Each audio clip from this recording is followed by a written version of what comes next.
The story you are about to hear is true. The names have been changed to protect the innocent. Fatima Cigarettes, best of all king-size cigarettes, brings you Dragnet.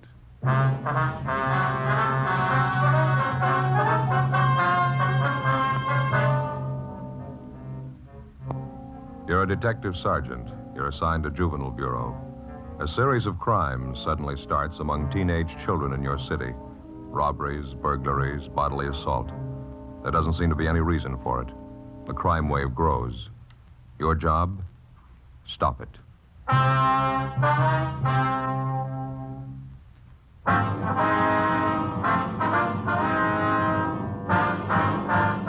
Dragnet, the documented drama of an actual crime. For the next 30 minutes, in cooperation with the Los Angeles Police Department, you will travel step by step on the side of the law through an actual case transcribed from official police files. From beginning to end, from crime to punishment, Dragnet is the story of your police force in action.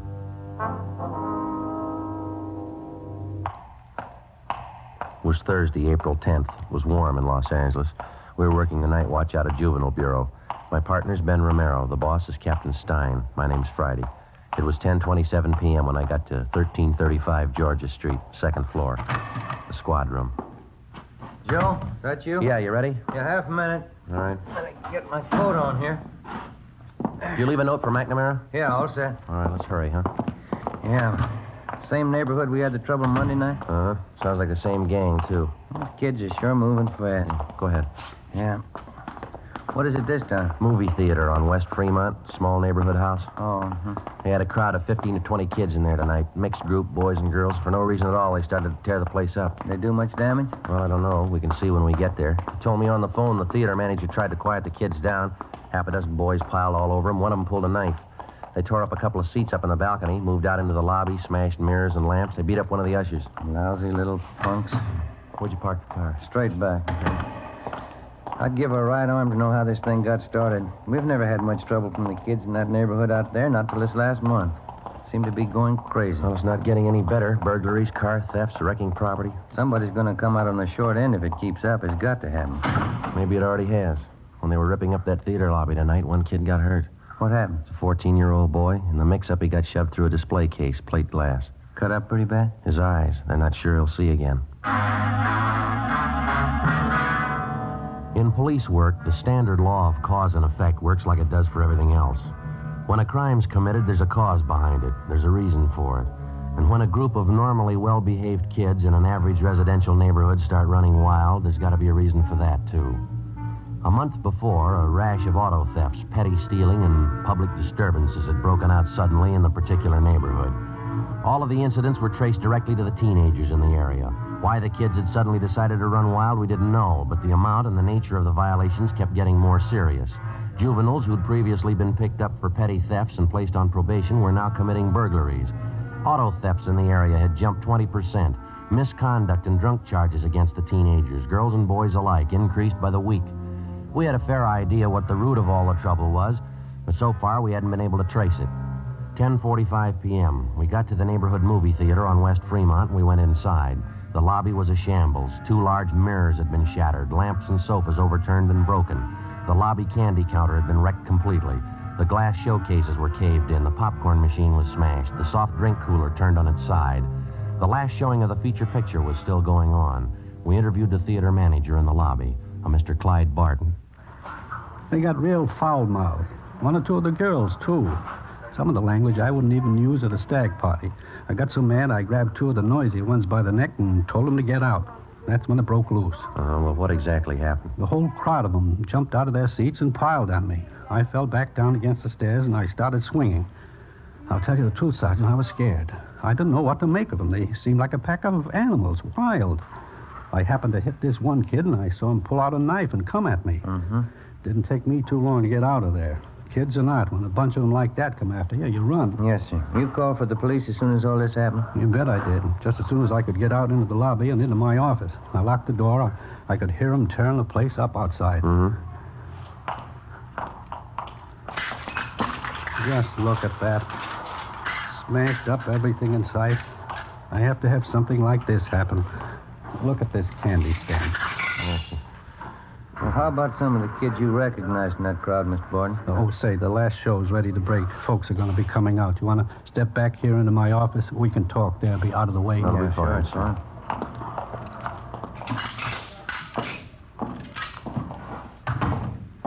And here we are. Pull up a chair for yourself, officers. Yeah, thank you. I just got the feeling there's something radically wrong going on with those kids. This is the first time you've ever had any trouble of any real size, is that right? Yeah. Well, once in a while the kids fool around in the show talking loud, you know, but nothing like this. Oh, see, Fred, my usher, and the way they messed him up, brutal. And that little 14-year-old they shoved through the glass showcase. Gonna be a real mess if he doesn't pull through. I was going to ask you, sir, about the kids in that crowd you recognized. You happen to know any of their names? Sure thing. I made a list of them while you were on the way over here. We got a half dozen of them or more. That's another thing I can't understand. Yeah, what's that, sir? When these kids start running wild, no matter what they do, they don't seem to care if they're recognized or not. You'd think if they wanted to raise the devil, they'd go over to some other neighborhood, someplace where people didn't know them. They just don't seem to care. Yes, sir. We've had the same report from a couple of other business people in the neighborhood here. Mr. Barton, you probably have a pretty fair opportunity to watch the kids around here from time to time. I mean, running the theater here and everything. Sure do. Most of them are in here once a week anyway. Some of the kids I've known since they were in knee pants. Well, have you any idea at all what's behind all this trouble? I mean, any real indication? Maybe I'm just the suspicious kind, but I've got an idea, all right. Here, I'll get that list of names for you at the same time. There they are. 7 names in all. Every one of those kids was in that gang tonight. I can give you a hand tracking down their addresses. Oh, thank you. Something else. Here's what I was talking about. What's this, sir? In that scramble in the lobby tonight, this little box fell out of one of the kids' pockets. One of the ushers picked it up, brought it into me. Have a look inside. Ben? I don't know too much about it, Sergeant, but I got a hunch. I don't think I made a mistake. Yeah. What do you think? No, sir, no mistake. It's marijuana. We finished interviewing the theater manager, Clyde Barton, and then we talked to the usher, a Donald Masters, who recovered the small box containing the marijuana from the floor of the lobby. He told us he recognized the young fellow who dropped the box, but he wasn't sure. He said the boy's name was Harold Everson, one of the names which appeared on the list which the theater manager, Mr. Barton, had given us. Half an hour later, Ben and I located the Everson boy's home. It was a 2-story frame colonial-style house in a better-than-average section of the area. The boy's father answered the door, a Harold Everson Sr. We told him what we wanted. A little late to be making routine calls, don't you think? People have to get their sleep. Why can't you let it wait until morning? It's not a routine call, Mr. Everson. I'd like to see your son, if he's home. Harry? What do you have to see him about? Well, do you have any idea where your boy spent his time tonight, sir? He said he was going down to the gym, play a little basketball, and he was going to the library. It's a school night. He had studying to do. I think maybe you ought to keep a little closer check on your son, sir. That's not the way we get it. What are you getting at? I trust my boy. He said he was going to the gym and then to the library. He's got no reason to lie about it. They had a minor riot at the neighborhood movie down on West Fremont tonight. Gang of high school kids ran wild and wrecked the place.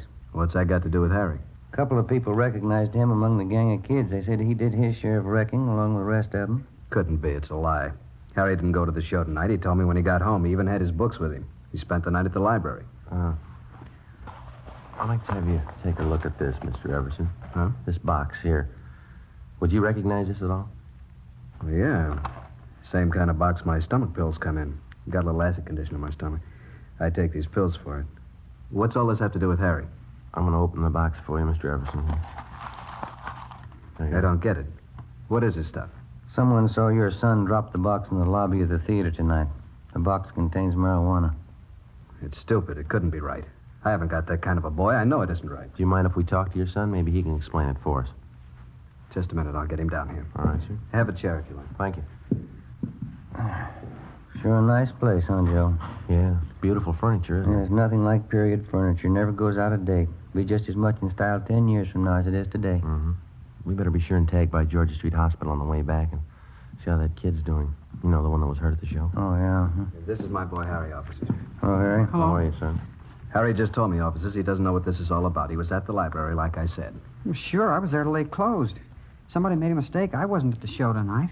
Harry, do you know Mr. Barton, the man who runs the theater?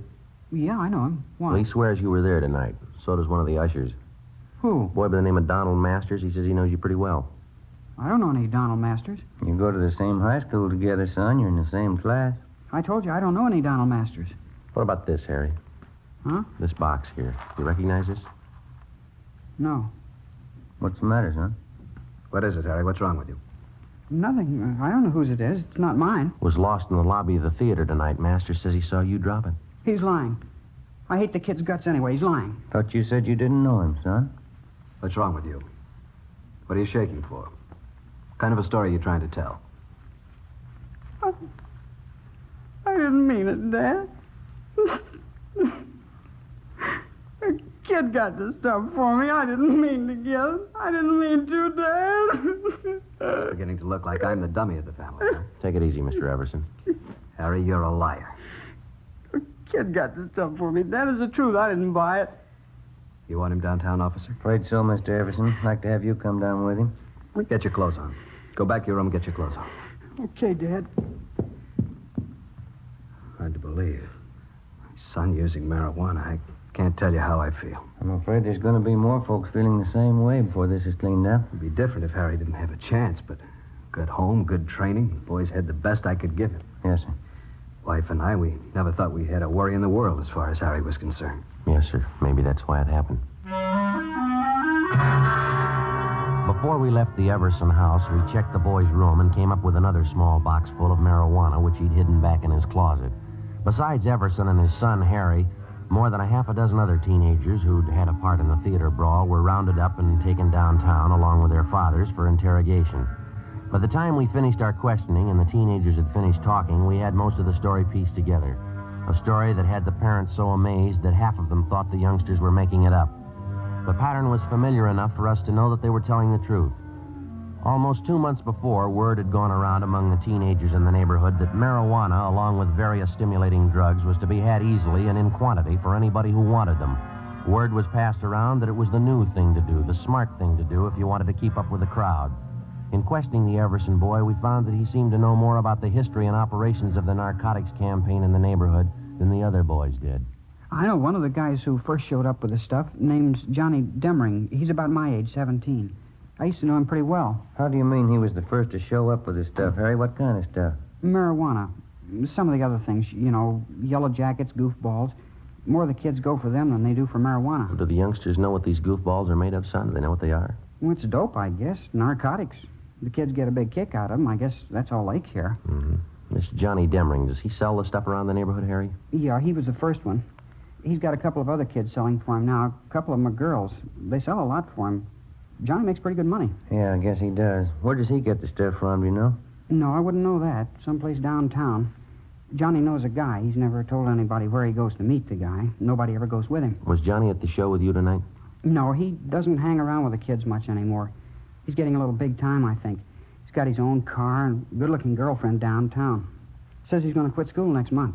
Mm-hmm. Where does Johnny live, son? Can you tell us? I don't know the address right off. I can check it in the phone book for you. How about the kids Johnny gets to sell the stuff? Can you give us their names?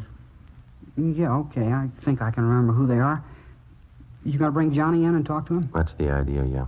I don't know if you're going to find him right away. He probably heard about the trouble tonight, and Johnny's a pretty smart guy. I don't think you'll find him very easy. I think we'll find him. Nobody knows much about him. He never talks about what he's doing. Never tells anybody anything. Pretty smart guy. He told you. How smart was that?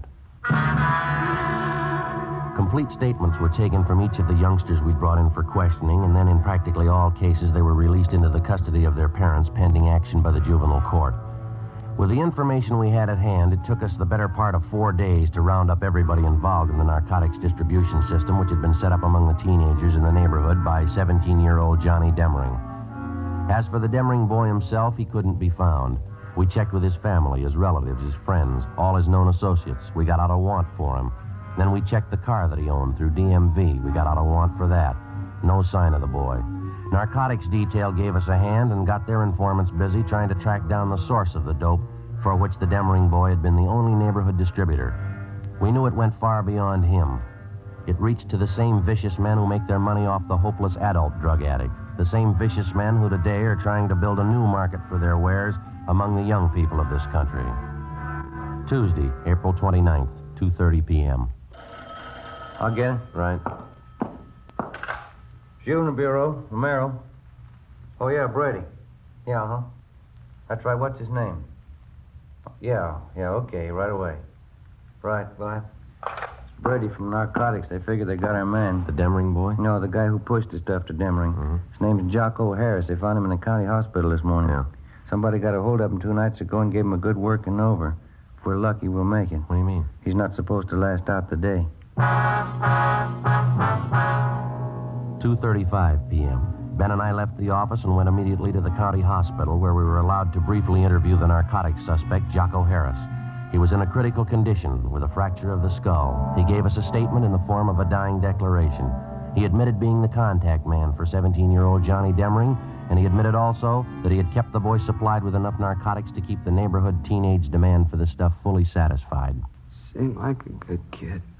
Never thought he'd turn. What do you mean, Jocko? How'd he turn? Why do you think I'm here? You mean he's the one who worked you over? Yeah. Where is he, Jocko? Do you know? No. Do you know where he's staying? Do you have any idea at all? No. Stole all my stuff. Every ounce. What was it, heroin? Yeah. Listen, Yeah. get him. Fast. He's got enough junk to start a war.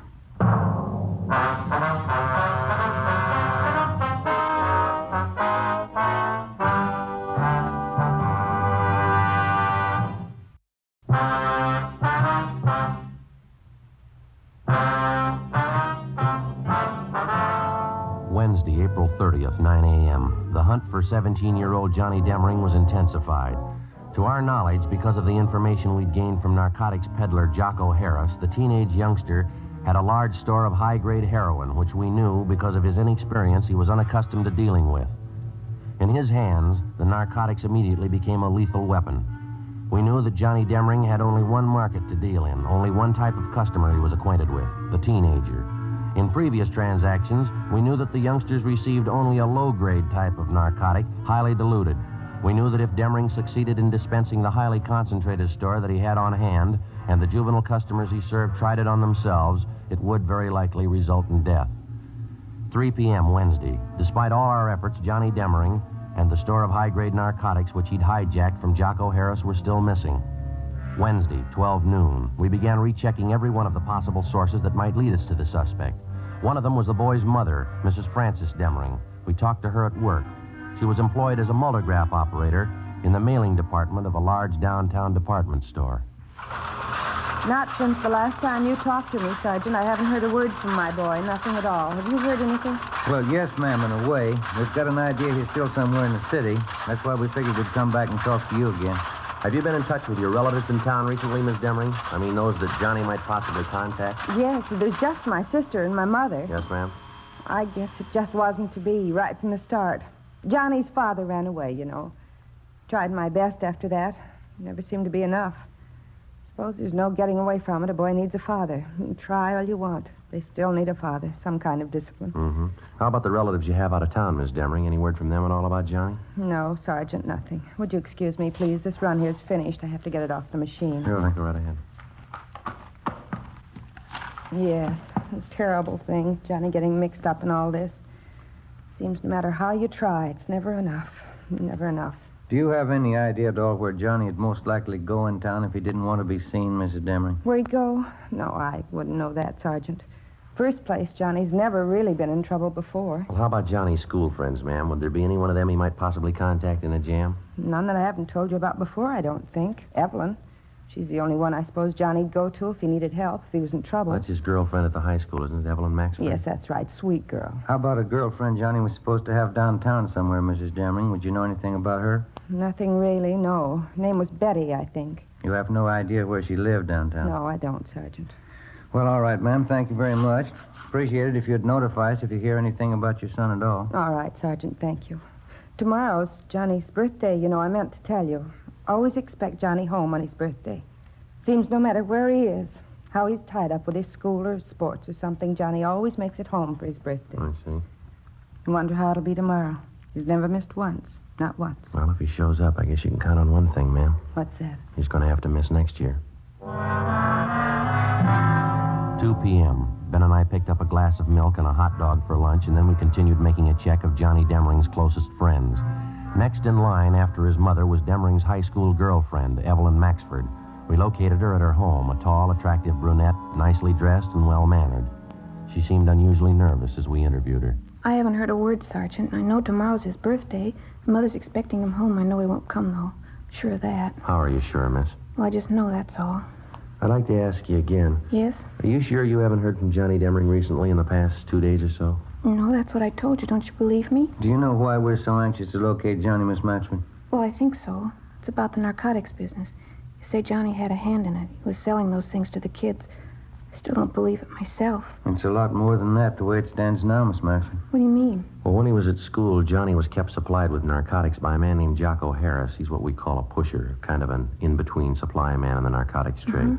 Well, 2 nights ago, Johnny caught up with this Harris. He beat him up badly enough to send him to the hospital with a fractured skull. And then Johnny stole every bit of narcotics that Harris had in his room, some of the strongest stuff you can buy on the market. That's why we want Johnny, Miss Maxford. I don't think I understand. What does it mean? It means that most of the teenage kids Johnny's been supplying stuff to have been getting fairly weak grades of narcotics. If he gets some of this stuff to them and the kids start taking it, it might prove too strong for them. If they take too much of it, it could kill them outright. No. Now, you see what we're up against. We've got to find that boy. We've got to find him soon. Couldn't you talk to his mother? Maybe she could tell you something. Well, we already have, miss. She couldn't tell us anything. That's why we halfway depended on you. Why do they have to put it in my lap? Why does it have to be me? I liked Johnny for a while. I don't know what to think now. Well, have you heard from him, Miss Maxford? Now, there's no reason to be afraid. You'd probably feel a lot worse if something happened to one of the high school kids, wouldn't you? Miss Maxford?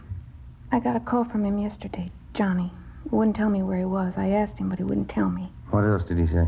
He knows everybody's looking for him. He doesn't know about the stuff that he stole, though. I'm sure of that. He doesn't know what it could do. Did he make any dates with you? Did he want to see you? Yes, he wants to see me. He wants me to meet him tonight. Where?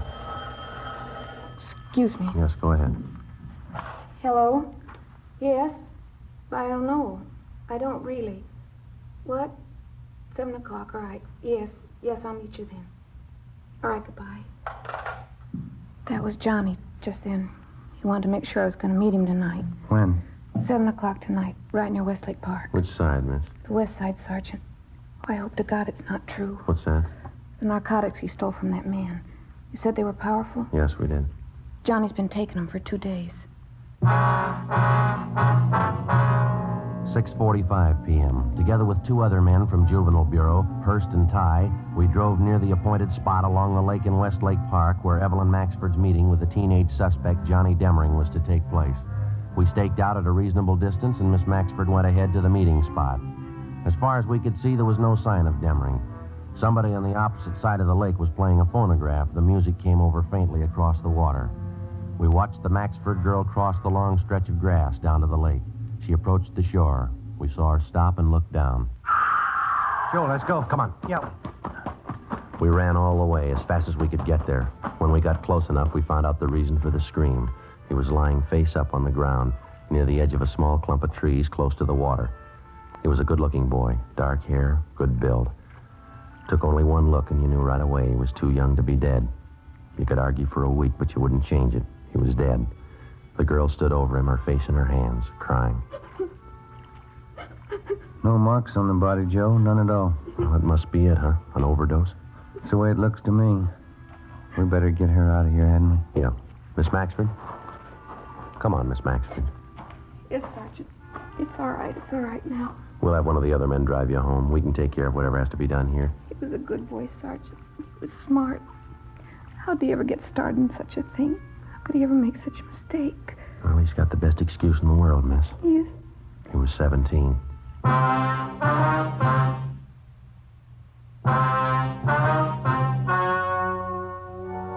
The story you have just heard was true. The names were changed to protect the innocent. On May 2nd, a coroner's inquest was held at the county morgue, Hall of Justice, City and County of Los Angeles, State of California. In a moment, the results of that inquest.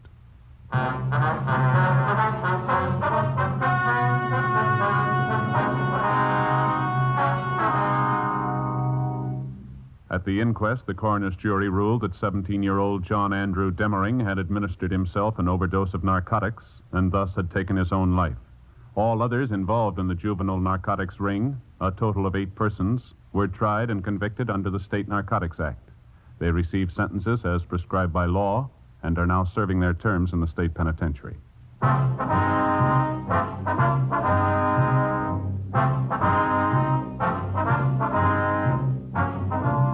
You have just heard Dragnet, a series of authentic cases from official files. Technical advice comes from the Office of Chief of Police W.H. Parker, Los Angeles Police Department. Fatima Cigarettes, best of all king-size cigarettes, has brought you Dragnet, transcribed from Los Angeles.